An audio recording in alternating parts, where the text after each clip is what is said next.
In Alabama, the founder of the Seven Deadly Sins Biker Club is convicted in the death of 7 people and a dog.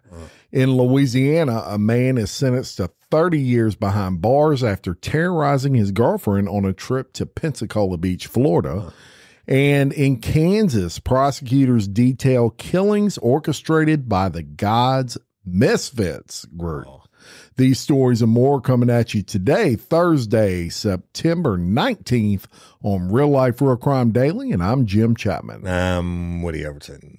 It's Thursday. It is Thirsty Thursday. Yep, and Shane, my buddy from Wisconsin, a lot of lifers know him.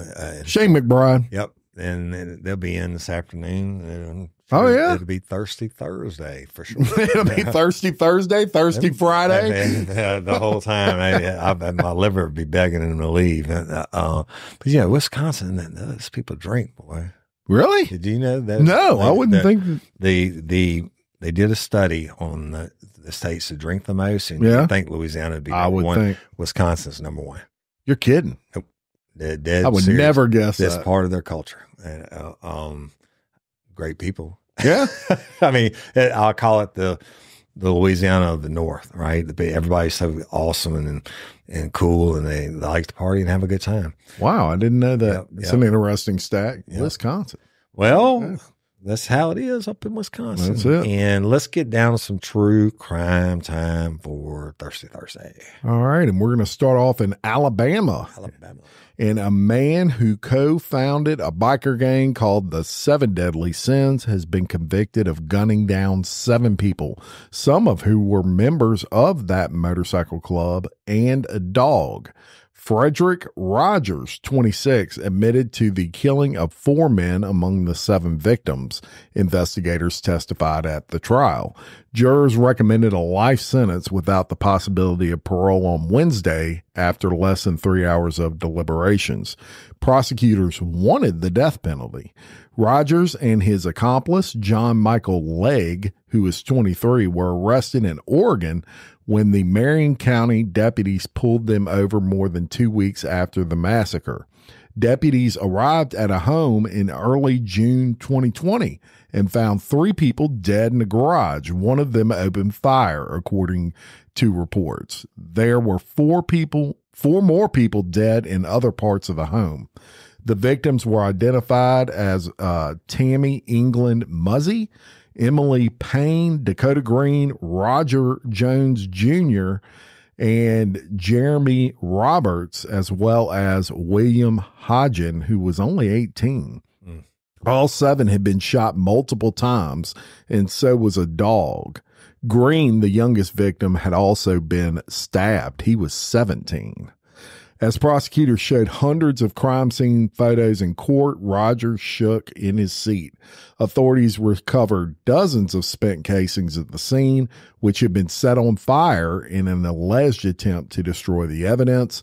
Legg, who has not gone on trial yet, faces additional escape charges after he tried to escape the Morgan County Jail. He did so while wearing a trustee uniform, the clothes of another inmate assigned to oversee fellow prisoners. 7 Deadly Sins biker gang. So when you were, running the streets around this area as a law enforcement detective, did you ever deal with biker gangs? Yeah, man. When you're reading that, it reminded me that I have not told the story on the original, but kind of touchy subject. There was 1%ers, with that. Yeah. 1%ers, y'all, you say, everybody loves to ride bikes and they'll get their own jackets and shit like that and have their own patches. And some of them are just like cops, the Blue Angels, right? But if you ever see one, a biker or guys wearing vests with their patches and they have a 1 with the % sign behind it, that's true outlaw bikers. And it's like Hell's Angels and Banditos and et cetera, et cetera. So they just don't conform. They don't give a fuck. And long story short, there was a small town in this parish that had a biker shop. And we got word that and they sold bikes, used bikes, right? But we got word that they were getting in stolen bikes and chopping them up and making bikes out of the stolen parts. Mm-hmm. And, we ended up doing a, search warrant and doing arrests, and they were 1%ers, and somehow these charges went away.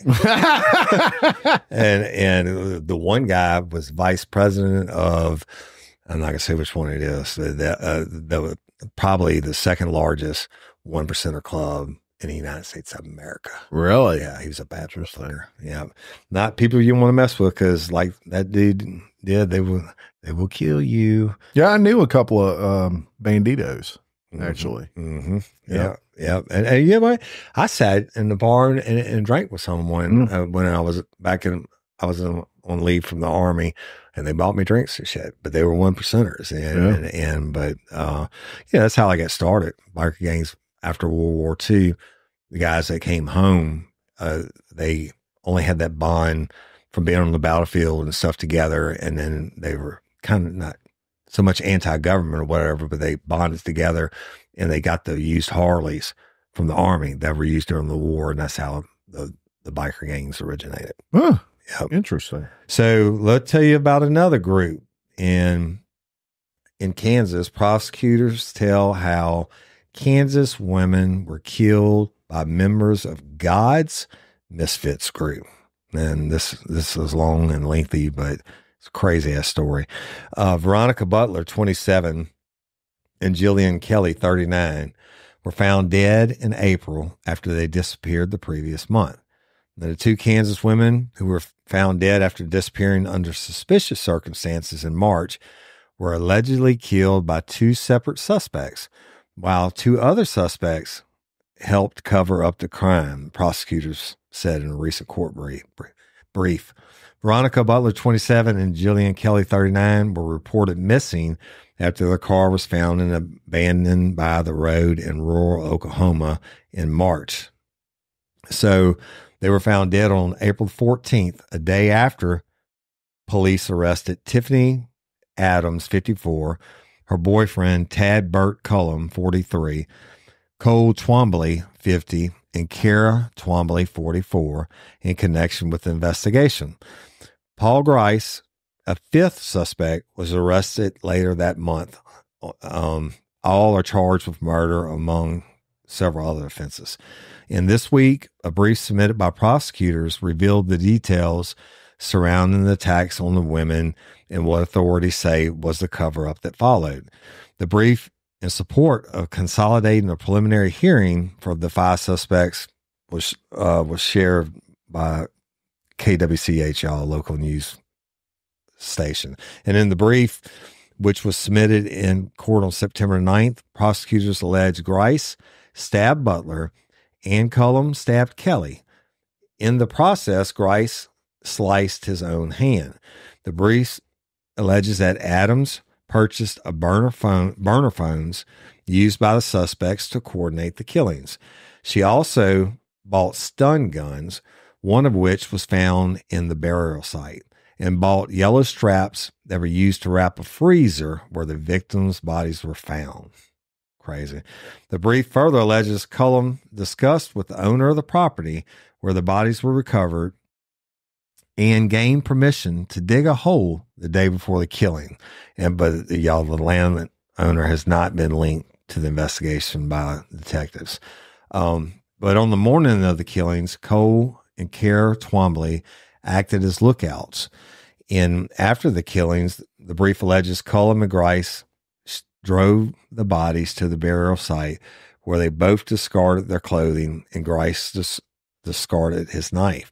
Investigators recovered Butler's DNA from Grice's buried clothing and Kelly's DNA from Cullum's clothes. In this all in the filings, y'all. The killings stemmed from a custody dispute between Butler and the paternal grandmother of her children. Adams, according to an affidavit, Adams hated and despised Butler and wanted her dead. And Prosecutors alleged all 5 suspects, who were members of an anti-government religious group, God's Misfits, had their individual roles in the killings. But the God's Misfits, the group, has denounced the crime. All 5 suspects have been charged with murder, kidnapping, and conspiracy to commit murders.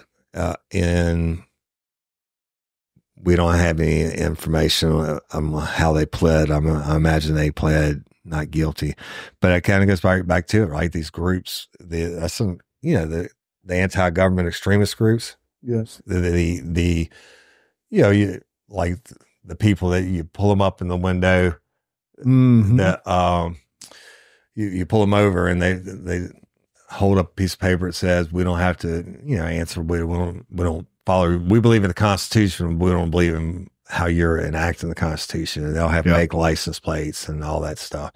Well, and that's right. They call those sovereign citizens. Sovereign citizens. Yeah. So, and we actually reported this original report, and of course, at the time, we thought they were shot. These 2 young ladies, and come to find out they were stabbed. Yeah, and which is a very how much more premeditation can you have than you dig the day ahead of time? Yeah, and you buy burner cells and all that stuff. So I don't know. Well, they're going to get what's coming to them now. Yep, for sure. God's Misfits. That's it. So we're going to go to Louisiana.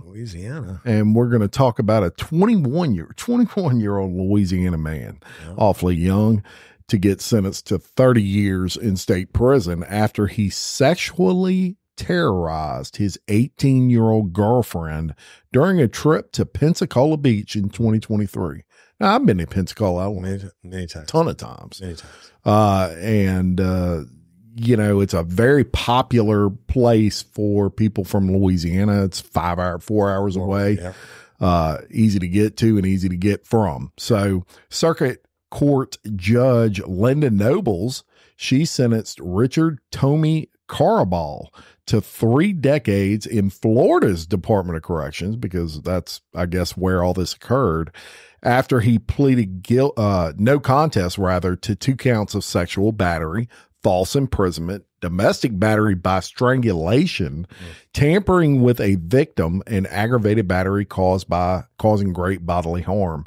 Tommy Carabal and his then girlfriend went to Pensacola Beach for a vacation in May of 2023 when he brutally terrorized her over the course of 8 hours by repeatedly battering, strangling, and raping her twice. Right.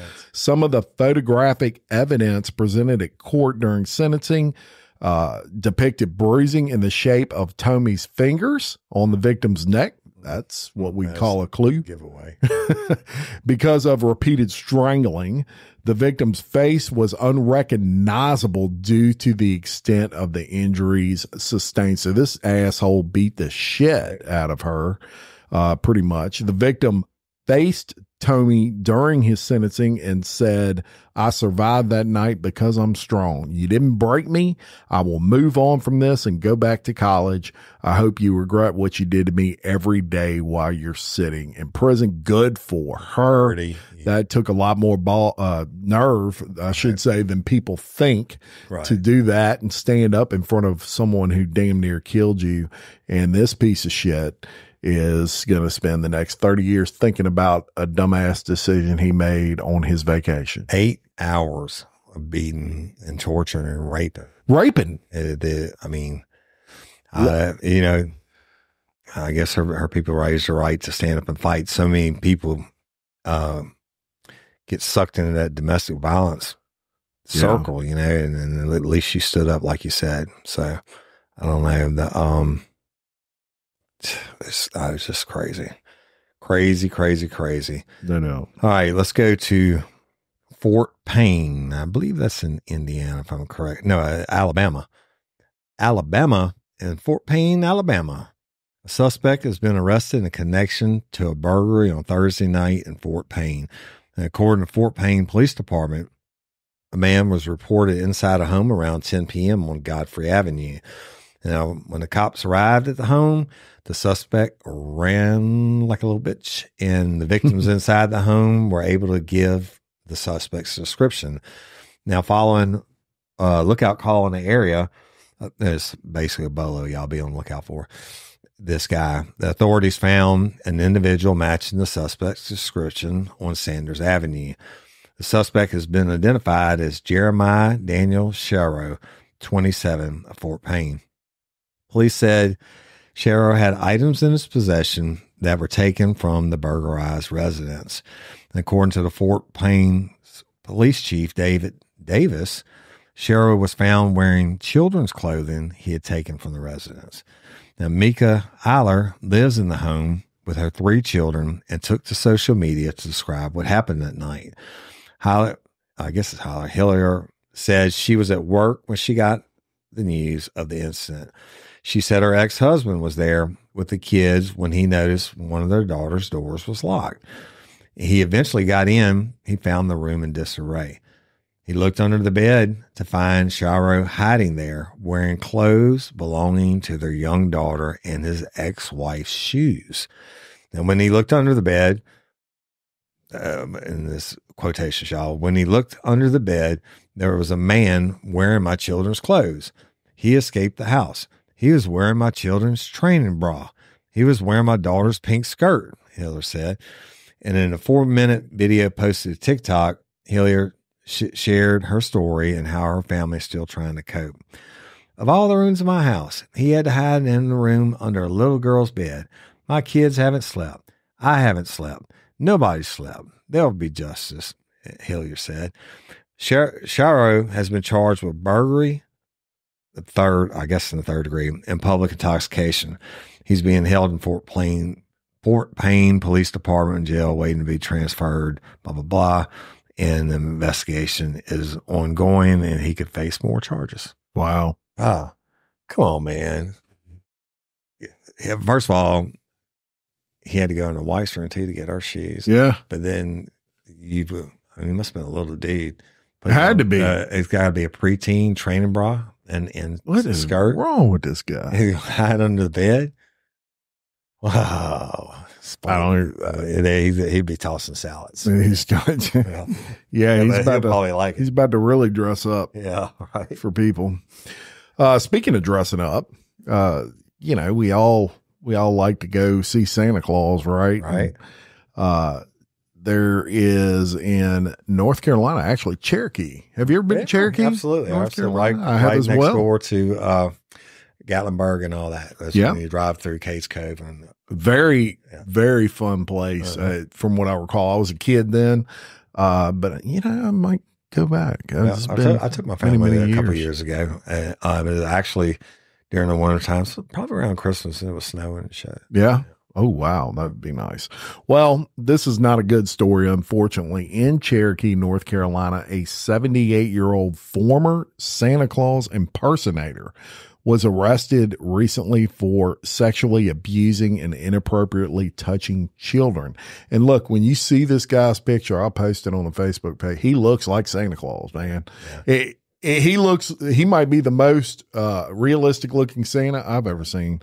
The Cherokee One Feather, they report that the Cherokee Nation Police Department took Beaver Slight into custody on August 29th and charged him with 2 counts of aggravated sexual abuse, 2 counts of sexual abuse, 2 counts of abusive sexual conduct, 3 counts of offensive touching, and 2 counts of contributing to the delinquency of minors. Slight worked as Santa Claus at Santa's Funland Park and Zoo in Cherokee. The abuse lasted from March of 2023 to March of 2024 at a home behind the theme park. One of the victims was reportedly only 5 years old. Slight was reportedly a customer of Caroline Rowland, who is accused of running a sex trafficking ring. There you go. Rowland is accused of beating a 5-year-old child and breaking their hand. She also allegedly slammed the child, or he also slammed the child on the floor, knocking them unconscious. The victim needed CPR. after that and surgery, and doctors found additional injuries on the child while they were in the intensive care unit following the procedure. Slight reportedly does not have a prior criminal record. Spark something uncommon this holiday with just the right gift from Uncommon Goods. The busy holiday season is here, and Uncommon Goods makes it less stressful with incredible hand-picked gifts for everyone on your list, all in one spot. Gifts to spark joy, wonder, delight, and that's exactly what I wanted feeling. Hey, y'all, I ordered a super cool piece. It's a candle with a sculpture of LSU's Tiger Stadium on top of it. And each officially licensed laser cut wooden replica features up to 4 layers of detail, creating a bird's eye view of a specific football field, seating section, and more. And every label includes your stadium's name, the team's logo, and school location. And it has a coconut, soy, vegan wax infused with sandalwood smell that creates tailgates and touchdown scent profile, reminiscent of game day. It's invigorating like fresh cut grass and nostalgic like smoke from a pre-game grill, and calming like the crisp autumn air of a new semester on campus. Y'all, I love it. I have it at the base of my TV, and I'm ready to watch the Tigers play on Saturday night, right? Uncommon Goods. Look, when you shop at Uncommon Goods, you're supporting artists and small independent businesses. And many of their handcrafted products are made in small batches. So shop now before they sell out this holiday season. Uncommon Goods looks for products that are high quality, unique, and often handmade or made in the U.S. They have the most meaningful, out of the ordinary gifts anywhere. They even have gifts you can personalize. From holiday hosts and hostess gift to the coolest finds for kids, to hits for everyone from the book lovers to diehard sports fans. Uncommon Goods has something for everyone, not the same old selections you can just find anywhere. And with every purchase you make at Uncommon Goods, they give $1 to a nonprofit partner of your choice. They've donated more than $3 million to date. So to get 15% off your next gift, go to uncommongoods.com/RLRC. That's uncommongoods.com/RLRC for 15% off. Don't miss out on this limited time offer. Uncommon Goods, we're all out of the ordinary. Hey ladies, are you feeling overwhelmed by hormonal changes? Well, you're definitely not alone. There are more than 1,000 hormone disruptors living in our environment right now. It's in your food, your water, the air you breathe, the clothes you wear, your skincare products. They all mess with your hormones. Then there's the natural hormone changes your body goes through, premenopause, menopause. And while it's a natural process, it doesn't mean you have to suffer through it. The good news is you don't have to suffer through it anymore, because now you have Hormone Harmony, a formula made only with herbal ingredients that are shown to reduce hormonal symptoms in women of all ages. Hormone Harmony is not just a hormone support and supplement. It's become a phenomenon.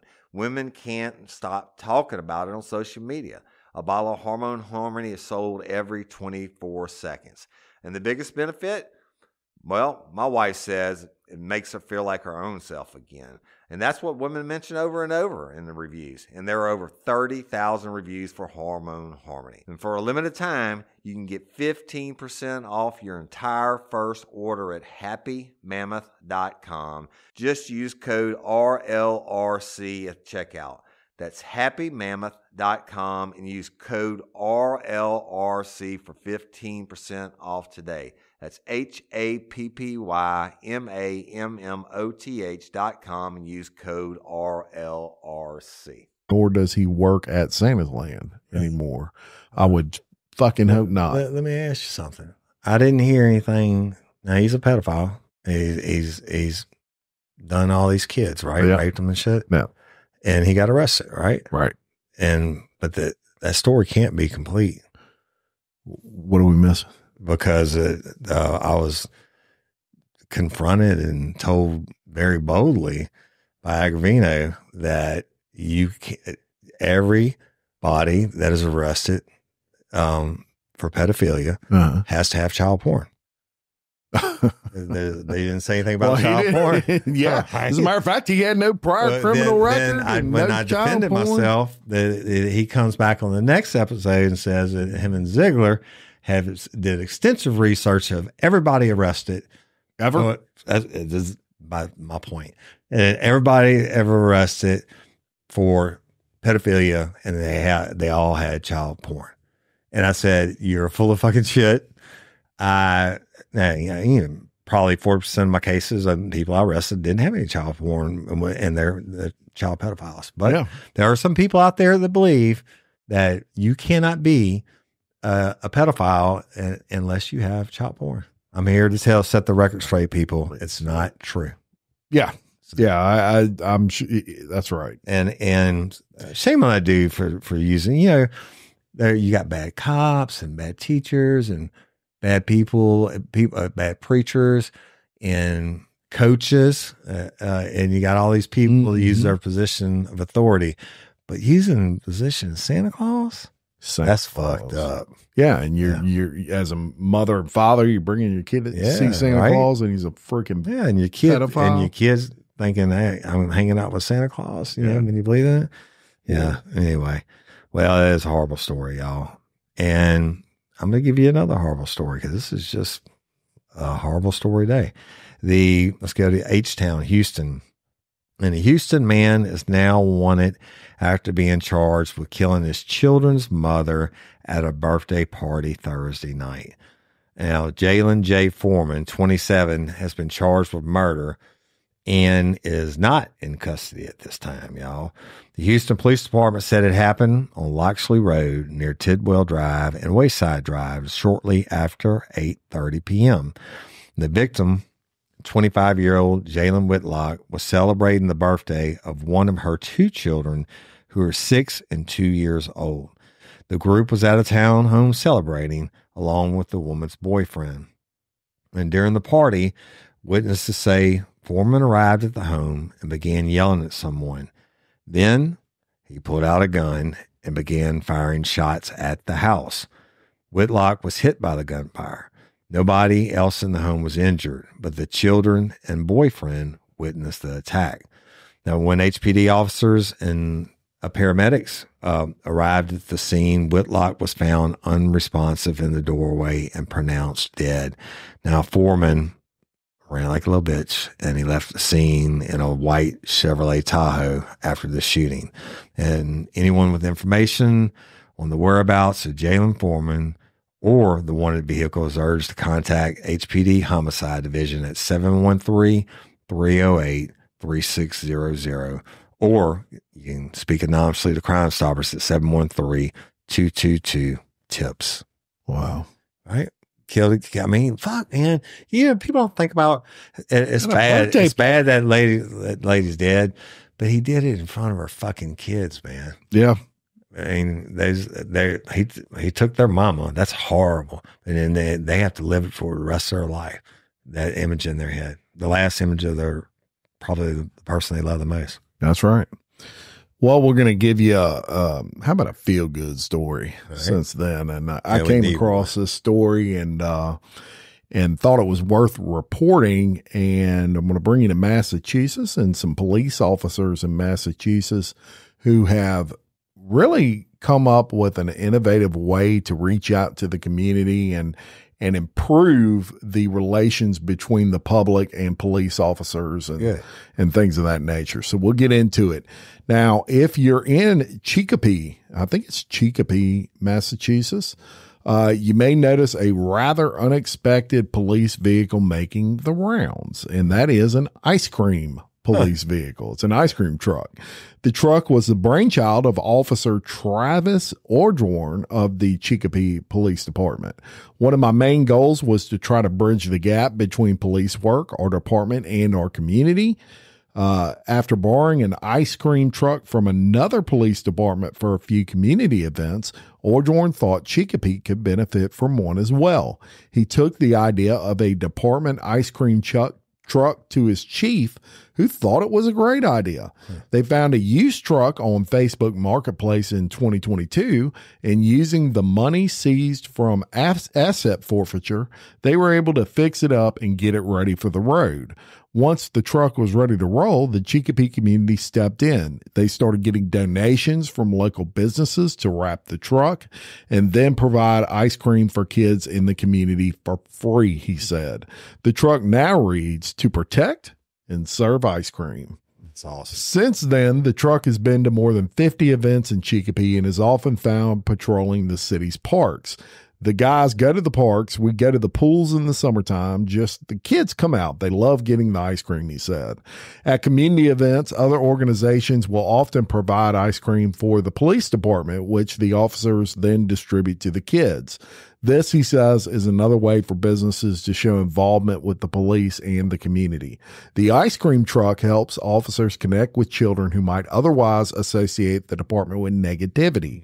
It's just a way to break down the barrier to get kids to come over and interact with us more and realize we're only there to help them. For many children in Chicopee, they only see police when we're coming to their house for a crisis call.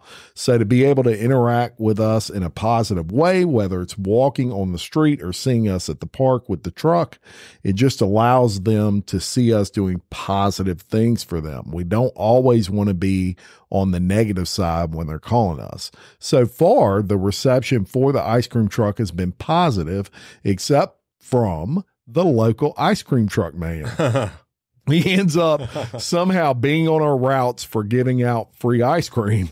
So obviously the kids come to us, Ordorn says with a laugh. Ordorn thinks other police departments should look into similar ventures. The ice cream truck makes it so police officers are more approachable and kids see us in a different light. And you know, Woody, really I think genius. That is something that was worth talking about today. Super cool looking man. And I will post, I have a picture of the actual ice cream truck. It's really cool. But look, man, I think those things are really needed in all communities, especially in these days and times. It's a genius. I'm going to tell you why. From a law enforcement standpoint, and it's unfortunate. A lot of times you're in uniform, you'll be somewhere and a kid will be acting up or whatever, and a parent will be like, if you don't behave, I'm going to get that cop to arrest you. And the kids just get bad images of cops. And then, or you're showing up at their house and arresting their mom and daddies in domestic violence situations and what have you. But to give them a good memory before they grow up, and you might not know what happens. It might be a homicide case later on, and they'll be able to relate to you in a positive way. That's right. Tell you stuff. And I've actually had stuff like that happen. But it generally is from the kids from the juvenile prison I worked at that I dealt with as adults, but they trusted me, right? Because that goodwill. That's a great story, man. It's a genius. I think Springfield, this is Springfield Police Department. Jimmy Jones used to buy X amount of ice cream sandwiches for like the 4th of July. And he would stop people, have like a roadblock and hand out ice cream sandwiches, just all everybody. And then I think it might've been Killian years ago. I forget who was the chief, and they get X amount of turkeys donated. And around Thanksgiving, they would stop people, pull them over and give them a turkey. Yeah. Those things are awesome. And look, the importance of community involvement and between the police and the public cannot be understated. I'm very passionate about that because I know a lot of these law enforcement officers and I know how good of people they are. Right. And I also know what the perception of them is from some of the community. Yeah. And those little things like that, there's no telling how far that goes, especially to kids. You're never going to know. Yeah. Right? And it may influence the kids to become cops themselves. You nailed it. That's right. I'm going to tell you something. The cops don't do it to get rich. No. And God, no. And if you got paid, it's ridiculous, paid for the bullshit that you had to put up with, but you do it to help protect and serve because you want to. Well, most of them, the good ones do. Yeah. And I think that's a great story. Yep. Hey y'all, let me tell you about Gobble. All Gobble meal kits are pre-prepped. That means less work for you and less waste in your kitchen.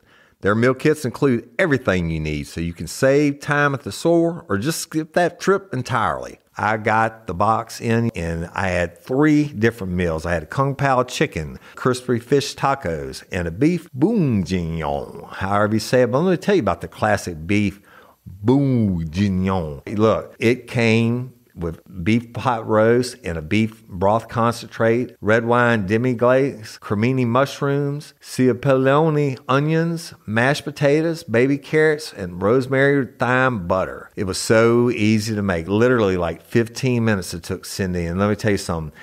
All the dishes were fire, but this thing was like a taste explosion in my mouth. It's just unreal. We got to spend more time together and more time doing the things we love because everything came in this one single box right to my door. So see what a difference Gaba will make for your household. Right now, they're offering my listeners a fantastic limited time deal. You get $120 off across 4 boxes plus free shipping and free cookies. And let me tell you, those cookies, I ate one that was sin baked and it was delicious. Go to gobble.com/real life. That's GOBBLE.com/real life for $120 off your first 4 boxes. This offer is not available on the home site, so don't miss out. This is genius. It's taste explosions in your mouth like you never had. Hey, y'all, changing my wardrobe from summer to fall, it's never easy. Luckily, Quince offers timeless and high-quality items I adore. Ensure my wardrobe stays fresh and I don't blow my budget. And there's nothing easier than going to Quince and choosing these high-quality items, like cashmere sweaters from $50, pants for every occasion, washable silk tops, and so much more. The best part? All Quince items are priced 50 to 80% less than similar brands. By partnering directly with top factories, Quince cuts out the cost of the middleman and passes the savings on to us. And Quince only works with factories that use safe, ethical, and responsible manufacturing practices and premium fabrics and finishes, and I love that. I got the stainless steel Link Apple Watch band for $59.90. It's heavy duty, it's awesome, and it's like $100 less than I could find anywhere else. And I also got a 100% organic cotton fisherman quarter zip up sweater. The color is alabaster. Man, I can't wait to wear that this fall. And Cindy got the Mongolian cashmere boat neck sweater in heather gray. And I'm telling you, these are classic pieces at a fraction of the price. Make switching seasons a breeze with Quince's high-quality closet essentials. Go to quince.com/RLRC for free shipping on your order and 365-day returns. That's QUINCE.com/RLRC to get free shipping and 365-day returns. Quince.com/RLRC. You'll thank me later. All right. Well, let me tell you, this is kind of a crazy ass story, Jim. So there was a 48-year-old mom who was arrested by the Pittsburgh Bureau of Police and now faces charges including receiving stolen property and endangering the welfare of children. The Pittsburgh Bureau of Police has launched an extensive review after an officer inadvertently tased a 10-year-old girl while responding to this. But it was a hostage situation. But the incident occurred on Thursday, September 12th, when the officers were attempting to rescue the girl who was being held hostage at knife point by her mother at the time. And it's crazy.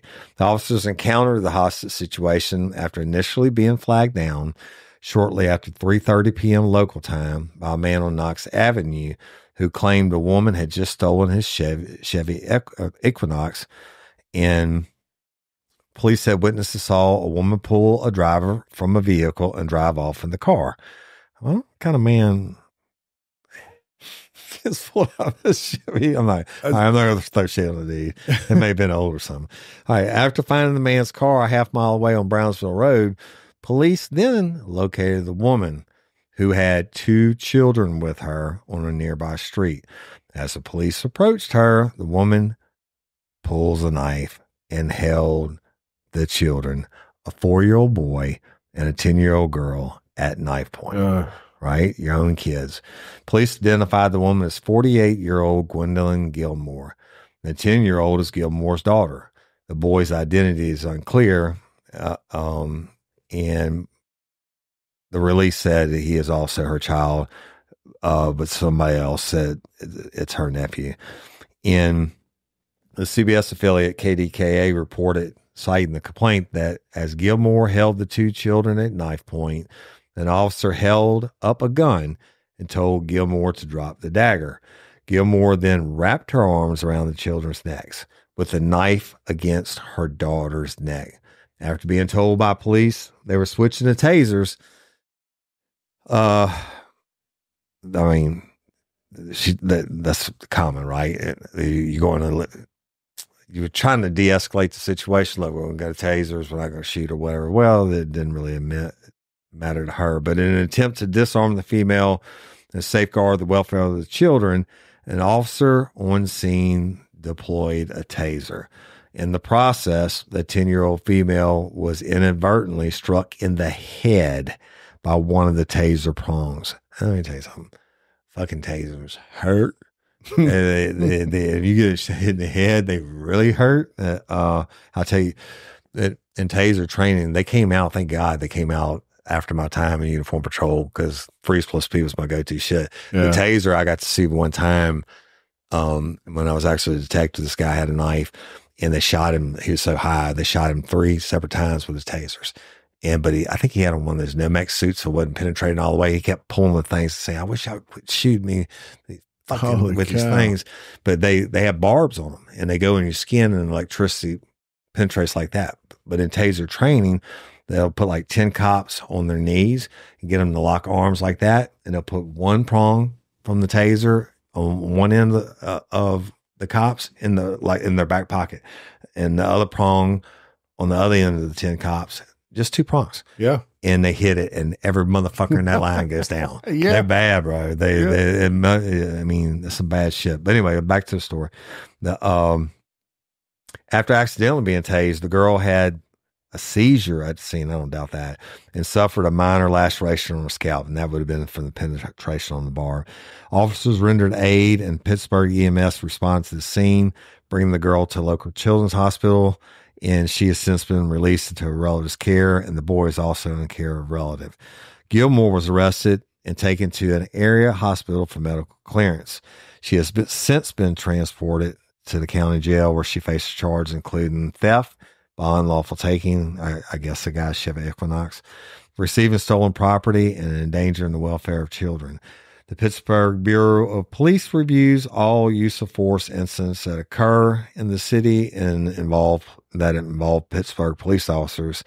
And as such, an extensive review of the officers' tactics from yesterday will be conducted to ensure reasonable force was used. Yeah, I'm pretty sure that it's, I don't know. I mean, maybe, I don't know. I guess he thought she was going to actually, or she was making a motion to actually kill the kid, and so he deployed the taser. Yeah.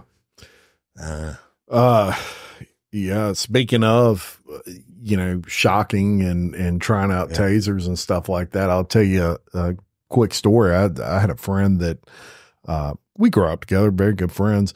And he's a hunter and hunted a lot of duck, loved duck hunting, had 2 black labs. And one day I'm at his house and he had a electric fence. And he said, I need to test this to make sure that it's not too electric. I don't want to kill my dogs, obviously. But they were chasing birds and stuff like that, jumping the fence. They were beautiful black labs. And so he sets it up and everything. And he says, all right, we're going to test it together. I said, okay. So he said, hold my hand and I'm going to touch the fence. Yeah. Let's just say that shit was up way too high, Woody Overton. I think we both blew all the way across the yard. And I ain't never, it felt like getting punched just really hard. Fuck with electricity, boy. I don't even like to fuck with a fuse box or anything. When I was working in the plants one time, I was in Alabama in Montgomery at the GE plant, and it was sweeping up. The shift was over, and they had a welding line running, and I had sprayed off the stuff. And dumbass me, I went to pick up the welding line. Maybe it had to cut in. I don't know what. If something type of electrical line, and I grabbed that some bitch and it knocked me like 10 feet. And another one, when I was a kid, a teenager, we didn't have cell phones. My parents had a house phone downstairs and they put in a kids line upstairs because there were 6 of us. Yeah. And I was on the phone and fucking lightning hit the line and knocked me. No way. Knocked me out. And my mom had to take me to the ER and stuff. Yeah. Probably what's wrong with me today. It could be. Look, I've been shot by light sockets more than once, and I'm not good with electricity either. I ain't messing with it. Nope. Yeah. And now it's off topic, but I used to climb trees for deer hunting and shit and get up 40 feet and all that stuff. And I fell out of one time, that old homemade climbing stand, and I don't do it anymore. And then people that hunt with me put up these lock-on stands and all that shit for bow hunting stuff. I'm not hunting out it. Yeah. I'm not doing it. You can stay right over there in that condo blind stand. And it's got a metal staircase on it. I'm not doing it anymore. Yeah. I'm too old and not jokingly, but I ever tell you about hauling dead bodies out on 4-wheelers? People bow hunting, bro, fall out of their stands, and their families would call them in missing. It's late at night by the time the detectives get involved.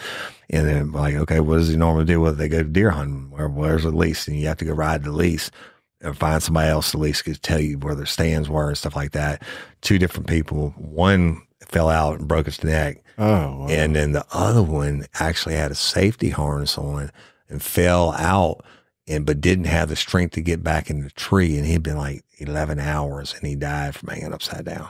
No way. Yep. Yeah. So now they make the safety harnesses where they have a foothold. You can get your foot into it and hold yourself upright. But I think this dude was too out of shape to do that. Yeah.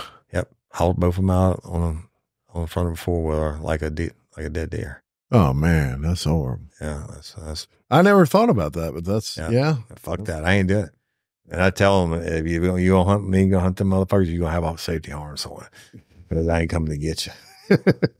Well, there you have it. That's all I got for today. That's all I got too. Y'all have a great weekend, and love and appreciate y'all and all that good podcaster shit. That's right. And we'll see you back here next Tuesday. And until next time, I'm Jim Chapman. And I'm Woody Everton. And we're your host of Real Life, Real Crime Daily. Peace.